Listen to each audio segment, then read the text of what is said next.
গুরুত্বপূর্ণ এভিয়েশন খাতে অনেক অনিয়মের তথ্য বেরিয়ে আসছে এখন, এই বিষয়টি আপনি কিভাবে দেখছেন? ধন্যবাদ। আসলে যেটা রটে সেটা তো বটে, এই ধরনের যে অভিযোগ এসছে এখানে কিন্তু কিছুটা তো অবশ্যই সত্যতা আছে। আমরা যদি দেখি বিগত সময়ে এই ঢাকা টার্মিনাল 3 নির্মাণের ব্যাপারে ব্যয়ের ব্যাপারে অনেক ধরনের কথা এসছে। এটা যে ব্যয় প্রথমে প্রাক্কালিত যে ব্যয় ছিল তার থেকে 3 গুণ বেশি খরচ হয়েছে এটা করতে, এখনও এটা শেষ হয়নি এবং অলরেডি একটা যে নির্দিষ্ট সময় ছিল সেই নির্দিষ্ট সময়সীমা পের হয়ে গেছে এবং এখনও আমরা জানি না যে এটা কবে এটা উদ্বোধন করা হবে বা এটা সেবা কখন থেকে যাত্রীরা প্রাধান্য পেতে থাকবে আর কি। হ্যাঁ, বারবার এটা তারিখ বদলানো হচ্ছে এবং এবার সর্বশেষ বলা হয়েছে বছরের অক্টোবরের মধ্যে এটা চালু হবে, বাট এটার ব্যাপারেও কিন্তু আমাদের সন্দেহ আছে এটা যে অক্টোবরের মধ্যে চালু হতে পারবে কিনা। খরচের ব্যাপারেও কিন্তু এখানে বড় আছে, এখানে যে খরচ প্রাক্কলিত যে ব্যয় ছিল তার থেকে 3 গুণ বেশি খরচ হয়েছে এবং আরও কত খরচ হবে সেটা আমরা শেষ পর্যন্ত বলতে পারছি না। সো কাজেই এইটা তো অনেকের কাছেই প্রশ্ন আছে যে এই ব্যয়ের ব্যাপারটা আমাদেরকে কাছে যদি না করা হয়, ট্রান্সপারেন্সি না থাকে, তাহলে মানুষের মনে তো স্বাভাবিকভাবেই প্রশ্ন জাগতে পারে। এছাড়াও আরও অনেক কিছু যেমন প্রকল্প আছে, যেমন কক্সবাজার যে রানওয়ে সমুদ্রের মধ্যে রানওয়ে করা হয়েছে, সমুদ্রের মধ্যে থেকে ল্যান্ড রিক্লেম করে যে জায়গা করা হচ্ছে সেখানে রানওয়ের মাধ্যমে যে ইন্টারন্যাশনাল এয়ারপোর্ট করার উদ্যোগ নেওয়া হচ্ছে, এটা কতটুকু যৌক্তিকতা আছে সেটার ব্যাপারে অনেক প্রশ্ন আছে। বিকজ আমরা জানি কক্সবাজারে কিন্তু কোনো বেসিক ট্রাফিক নাই, ওখান থেকে কোনো বেসিক ট্রাফিক ওঠানামা করবে না। সেই ক্ষেত্রে শুধুমাত্র ট্যুরিস্টদের উপরে ভরসা করে ওখানে যে আন্তর্জাতিক ফ্লাইট ওঠানামা করবে পরিমাণ মতো, সেটা আমরা কখনোই ভাবতে পারি না। বিকজ কক্সবাজার সমুদ্র সৈকত দেখার জন্য কি বিদেশিদের তেমন আগ্রহ আমরা কখনোই লক্ষ্য করিনি এবং ট্যুরিজমের ক্ষেত্রে আমরা যারা জানি, যতটুকু জানি যে আমাদের দেশের থেকে অনেক ভালো সমুদ্র সৈকত পৃথিবীর আমাদের পার্শ্ববর্তী দেশগুলো বা অন্যান্য দেশে আছে। কাজে সমুদ্র সৈকত দেখার জন্য কিন্তু কোনো ট্যুরিস্ট বা বিদেশ থেকে আমাদের এখানে আসবে না। আর এছাড়াও কিন্তু আমরা যদি দেখি চট্টগ্রামে একটা আন্তর্জাতিক বিমানবন্দর আছে, চট্টগ্রামে বেসিক ট্রাফিক আছে, কিন্তু চট্টগ্রামের জনগণ অনেক বিশ্বের বিভিন্ন দেশে, বিশেষ করে মধ্যপ্রাচ্য বা অন্যান্য দেশে প্রচুর পরিমাণে চট্টগ্রামবাসীরা রয়েছে। সেই চট্টগ্রাম এয়ারপোর্ট আজ প্রায় 24 বছর হলো উদ্বোধন করা হচ্ছে, সেই চট্টগ্রাম এয়ারপোর্টও কিন্তু এখন ফুললি ইউটিলাইজ হতে পারছে না। সেখানে অনেক রকম অবকাঠামোগত সমস্যা আছে, সেইগুলোকে উন্নয়ন না করে আমরা কক্সবাজার এয়ারপোর্ট করতে গেলাম। সেই কক্সবাজার এয়ারপোর্ট করতে যে আমরা বিপুল পরিমাণ অর্থ সেখানে ব্যয় হচ্ছে। সো কাজে এই প্রকল্প ব্যয় যে করা হচ্ছে এটা কিসের ভিত্তিতে করা হচ্ছে, কী সম্ভাব্যতার ভিত্তিতে করা হচ্ছে, সেটা কিন্তু জনগণ কখনোই জানতে পারে না আর কি। সো কাজে এই ব্যাপারে যথেষ্ট আছে আমাদের মধ্যে একটা এবং এই ব্যাপারে সবাইকেই সচেতন হতে হবে এবং এই অপ্রয়োজনীয় ব্যয়গুলো সংকোচন করে যেগুলো প্রয়োজনীয় ব্যয় আছে, আমরা যদি দেখি যে এই গত 54 বছরে বাংলাদেশের সিভিল এভিয়েশনের উন্নয়নের ক্ষেত্রে যে খুব একটা অগ্রগতি হয়েছে বলে আমরা মনে করি না। আচ্ছা, আপনি সম্ভাব্যতার কথা বলছেন, এই যে অযৌক্তিকভাবে যে সম্ভাব্যতাগুলো হবে, এই বিষয়গুলো সরকারের মানে পর্যবেক্ষণের ক্ষেত্রে বা পদক্ষেপ কি নেওয়া উচিত সরকারের? এটা এখানে এই সিভিল এভিয়েশনের সাথে সম্পৃক্ত যারা আছে, বিভিন্ন এয়ারলাইন্সের লোকজন আছে বা যারা বিশেষজ্ঞ আছে, তাদেরকে সম্পৃক্ত করেই কিন্তু সম্ভাব্যতাগুলোকে যাচাই করা উচিত। এখন যখন ডিপার্টমেন্ট থেকে যখন একটা সম্ভাব্যতা যাচাই করা হয়, স্বাভাবিকভাবে তখন এককভাবে একটা সিদ্ধান্ত নিতে গেলে সেসব সিদ্ধান্ত ভুলভ্রান্তি হতেই পারে।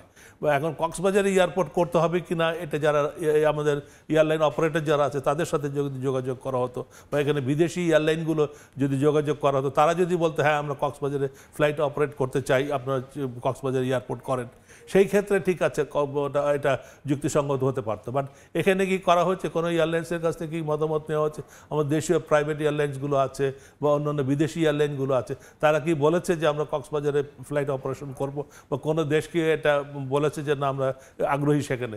সেরকম কোনো কিছুই কিন্তু আমরা জানি না। সো কাজেই এখানে যারা খাত সংশ্লিষ্ট ব্যক্তিবর্গ আছে তাদেরকে সম্পৃক্ত না করে যদি কোনো সিদ্ধান্ত না হয়, সেটা ভুল পর্যবেসিত হওয়ার সম্ভাবনা যথেষ্ট রয়েছে। আচ্ছা, প্রতিটি প্রকল্পে, উন্নয়ন প্রকল্পের ক্ষেত্রে অনেকের স্বার্থ জড়িত থাকে এবং একই স্থাপনা থাকার পরও আপনি যেমনটা বলছিলেন যে আবার বিমানবন্দর করা হচ্ছে কক্সবাজারে, তো এই স্থাপনা থাকার পরও আরও তৈরিত অর্থর অপচয়ের পায়তারা চলছে, এই দায়বদ্ধতাটা কার?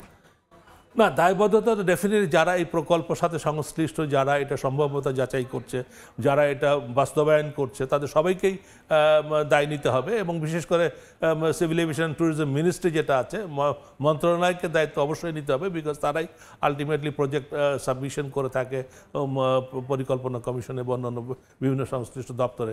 কাজে এটা মন্ত্রণালয় তো ডেফিনেটলি এটা একটা যোগ্যতা তাদের ব্যাপারে নিতে হবে আর দায়িত্ব নিতে হবে। এছাড়া অপ্রয়োজনীয় প্রকল্প ব্যয় আমরা দেখতে পাচ্ছি এখন বেশ যাচাই বাছাই করছে সরকার, এবং এই অনিয়মে বেবি চোখের প্রকৌশল বিভাগের অনেকের নাম জড়িত, তাদের বিচারের মুখোমুখি করাটা কতটা প্রয়োজন? না, অবশ্যই মানে যদি আমরা দুষ্টের দমন না করতে পারি এবং সেটা শাসন না করতে পারি, যদি আমরা মানে সেটার একটা এক্সাম্পলারি পানিশমেন্ট যদি না দিতে পারি, যারা অন্যায় করছে বা যারা এটার সাথে দুর্নীতির সাথে জড়িত আছে, তাদেরকে যদি আমরা শাস্তি না দিয়ে তাদেরকে পুরস্কৃত করা, এই যে আমাদের রীতির বছরের পর বছর চলে আসছে, সেটা যতক্ষণ পর্যন্ত আমরা না করতে পারবো, এটাতে কিন্তু অন্য যারা দুর্নীতিগ্রস্ত আছে তারাও কিন্তু সাহস পেয়ে যাবে। সো কাজে যারা দুর্নীতিগ্রস্ত তাদেরকে দুর্নীতিকে আইডেন্টিফাই করতে হবে এবং আইডেন্টিফাই করে তাদেরকে দুর্নীতির জন্য শাস্তি দিতে হবে, যাতে করে অন্যরা সেটা করতে পারে। আমরা আজ পর্যন্ত কিন্তু সিভিল এভিয়েশনের কোনো দুর্নীতির ব্যাপারেই কিন্তু কোনো রকম এক্সাম্পলারি পানিশমেন্ট দেওয়ার ক্ষেত্রে আমরা সেরকম কোনো আমরা এক্সাম্পল দেখিনি অতীতে। আমরা অনেক সময় দেখি যে সরকার শক্ত অবস্থানে গেলে অনেক সময় এই কর্তৃপক্ষ, এই যে বিভিন্ন বিভাগের যে যারা আছেন তারা হচ্ছে পায়তারা করে তার সরকারকে বেকায়দায় ফেলার ক্ষেত্রে। এক্ষেত্রে আপনি বিষয়টি কিভাবে দেখছেন? এখন এই কোনো সম্ভাবনা রয়েছে কিনা এই পর্যায়ে? না, এটা তো যারা দুষ্ট লোক তারা তো সবসময় একটা তাদের বেরিয়ে আসার একটা স্কেপ রাস্তা খুঁজে বার করবে আর কি, এক্সিট রাস্তা বার করতে চেষ্টা করবে। এবং তাদের যে দুষ্কৃতিকারী যে যারা আছে তারা সেখান থেকে যে কীভাবে বেরোতে পারে সেটা সবসময় খোঁজ করতে হবে। বাট নিশ্চয়ই করে সবাই তো একটা ডিপার্টমেন্টের একটা মন্ত্রণালয়, সবাই তো তারা হতে পারে না, দুর্নীতিবাজ হতে পারে না। নিশ্চয়ই করে ভালো লোকজন আছেন, যারা ভালো আছেন তাদেরকে এগিয়ে আসতে হবে, তাদেরকে দৃষ্টান্ত সৃষ্টি করতে হবে, যাতে করে ভবিষ্যতে আর কেউ দুর্নীতির সাথে সম্পৃক্ত না হতে পারে, দুর্নীতি করে যাতে কোনো প্রজেক্ট না নিতে পারে, যেটা আমাদের প্রয়োজন সেই ধরনের প্রজেক্ট যাতে না হতে পারে। এবং সর্বোপরি রাজনৈতিক যে আমাদের হস্তক্ষেপ সবসময় আমরা দেখে থাকি, উপর মহলের যে হস্তক্ষেপ, সেই হস্তক্ষেপের বাইরে আসতে হবে। সেটা সারা কিন্তু আমরা যতই দুর্নীতি দেখি না কেন, এগুলো কিন্তু সবসময় যে খাত সংশ্লিষ্ট করছে তা না, এখানে কিন্তু উপর মহলেরও একটা থাকে, সংস্রব থাকে। তো সেই উপর মহল যেটা রাজনৈতিক সদিচ্ছা বা রাজনৈতিক যে সমস্যাগুলো আছে আমাদের দেশে, মানে ইন্টারফেয়ারেন্সের, সেইগুলো যতক্ষণ পর্যন্ত আমরা না করতে পারবো, দমন না করতে পারবো, ততক্ষণ পর্যন্ত কিন্তু এই ধরনের দুর্নীতি থেকে রোধ পাওয়া খুবই মুশকিল। আমরা থার্ড টার্মিনালের ক্ষেত্রেও দেখেছি অনিয়মের কাণ্ড ঘটেছে। এই বিষয়ে শক্ত পর্যবেক্ষণ কতটুকু দরকার? আমি তো মনে করি থার্ড টার্মিনালের ব্যাপারে যে ধরনের এখন অভিযোগ আসছে, এইগুলো করার জন্যে, এটাকে পর্যালোচনা করার জন্য, এটা কি হয়েছে বা কোথায়, এটার একটা রিভিউ কমিটি হওয়া উচিত এক্সপার্টদেরকে নিয়ে, ইন্ডিপেন্ডেন্ট এক্সপার্টদেরকে নিয়ে, এবং তারা এই জিনিসটা দেখা উচিত কোথায় এটার কি কতটুকু ছিল, কতটুকু প্রয়োজন ছিল, কোনটা অপ্রয়োজনীয় খরচ হয়েছে, বা কোথায় এই সমস্যাটা হয়েছে, কোন জায়গায় বেশি দুর্নীতি হওয়ার সম্ভাবনা আছে, এই জিনিসগুলো দেখার ব্যাপার আছে। এখানে কিন্তু অনেক রকম দুর্নীতি, যে শুধু অর্থ দুর্নীতি তা না, কিন্তু এখানে সাবস্ট্যান্ডার্ড ইকুইপমেন্ট বা মেশিনারিজের ব্যাপারে অভিযোগ এসছে। সো কাজে এইগুলো কিন্তু একটা ইন্টারন্যাশনাল এক্সপার্ট কমিটি গঠন করা উচিত, এবং সেখানে দেশি বিদেশি এক্সপার্টদেরকে নিয়ে এইগুলো এখনও কিন্তু সময় আছে। এই যদি আমরা এখন এটা হস্তক্ষেপ করে এটাকে যদি করা যায়, তাহলে কিন্তু জিনিসটা এখনও কিছুটা হলে বিরোধ করা সম্ভব। বাট একবার এটা যখন হয়ে গেলে তখন এটা মুশকিল হবে, তখন এখান থেকে বেরিয়ে আসা ডিফিকাল্ট হয়ে যাবে আর কি। আচ্ছা, আমার শেষ প্রশ্ন আপনার কাছে হচ্ছে, এসব ঘটনায় বেবি চোখের অনেক দায় দেখা যাচ্ছে, এক্ষেত্রে সিভিল এভিয়েশন কর্তৃপক্ষের ভূমিকা কেমন হওয়া উচিত বা বলে মনে করেন আপনি? না, এখানে তো সিভিল এভিয়েশন তারা তো রেগুলেটরি অথরিটি, তাদেরকে এখানে তো বড় ভূমিকা তারাই পালন করছে, এবং তারাই এইসব প্রজেক্ট ইমপ্লিমেন্টেশন, প্রজেক্ট ইভ্যালুয়েশন সব কিছুই তাদের মাধ্যমে হয়ে থাকে। সো তাদেরকে সব থেকে গুরু দায়িত্বটা কিন্তু তাদেরই আর কি।